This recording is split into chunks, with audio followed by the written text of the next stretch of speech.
Mesdames, Messieurs, amis des journaux, bonjour et bienvenue à ce rendez-vous de l'actualité. Hier, mercredi 6 février 2019, pendant que le cœur des principaux accusés du scandale ICC Service battait à la chamade en attendant le verdict de la Cour de répression des infractions économiques et du terrorisme criette, le Télégramme nous rapporte que le gouvernement du président Patrice Talon a tenu comme d'habitude son conclave hebdomadaire. À en croire le journal de Étienne Ouessou, des sujets importants ont été étudiés à ce Conseil des ministres. L'auteur de l'article fait savoir que ce rendez-vous a permis à l'exécutif de prendre des décisions capitales en ce qui concerne l'autorisation de contractualisation pour la réalisation des travaux d'urgence d'aménagement du site d'accueil des pèlerins à Cotonou dans le cadre du Hajj 2019.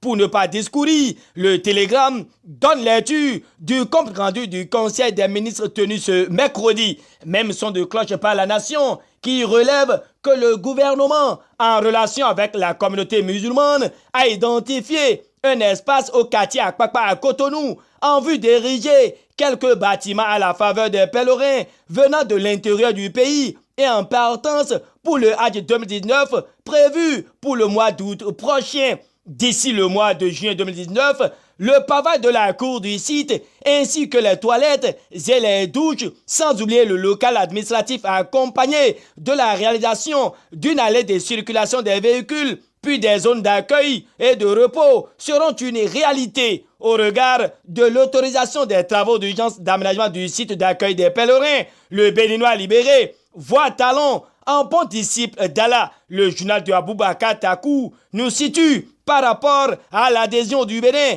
au programme d'approvisionnement en produits pétroliers et le plan d'action nationale sur la gestion des terres sur 30 ans. Mis à part ces grandes lignes abordées en Conseil des ministres hier et relayées par le Béninois libéré, la nation nous parle de la première conférence des directeurs des systèmes d'information qui s'est tenue ce mercredi 6 février 2019 à Cotonou. La nation écrit que ce cadre, institué par décret présidentiel, vise à assurer le respect des normes et standards dans la conception et l'exécution des projets, ainsi que dans la mise à jour du schéma directeur national des systèmes d'information. Pour finir, la nation étale que la ministre Aurélie Adam Soulé-Zoumarou a, au cours de la conférence, laissé entendre que c'est pour plus d'efficacité et de responsabilité dans l'action que le gouvernement a pris ce décret. Et nous continuons par ici avec les informations liées à la dernière journée du procès ICC Service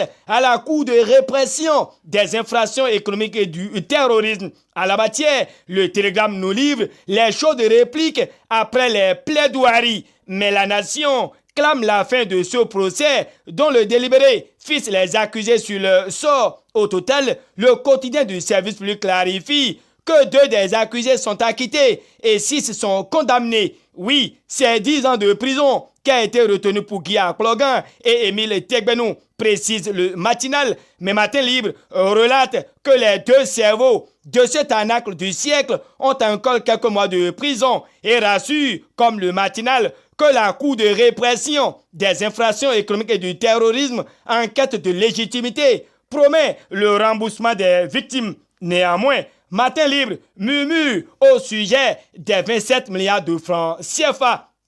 Émergence Info certifie que Guy Akplogan et Émile Tegbenou sont tous 2 condamnés à 10 ans de prison avec 12 millions d'amendes chacun. Heureux, le confrère signale que la réquisition de poursuite contre Boni Yahi est rejetée, mais le routier rallonge que Pascal Irénée Koupaki, Souleymane Lawani, Idrissou Daouda et autres seront poursuivis. Oui, Togbono persiste et signe que les noms si déçus évoqués seront bientôt poursuivis, martèle l'Afrique en marche avant de se demander si Talon abandonnera Koupaki pour avoir Yahi. Pendant que nous y sommes, la dépêche s'invite dans le débat et s'accroche aux conséquences juridiques de la décision DCC 19-055 au regard des décisions de la Cour de répression des infractions économiques et du terrorisme CRIET et les sentences sont déjà prononcées, s'interroge la dépêche.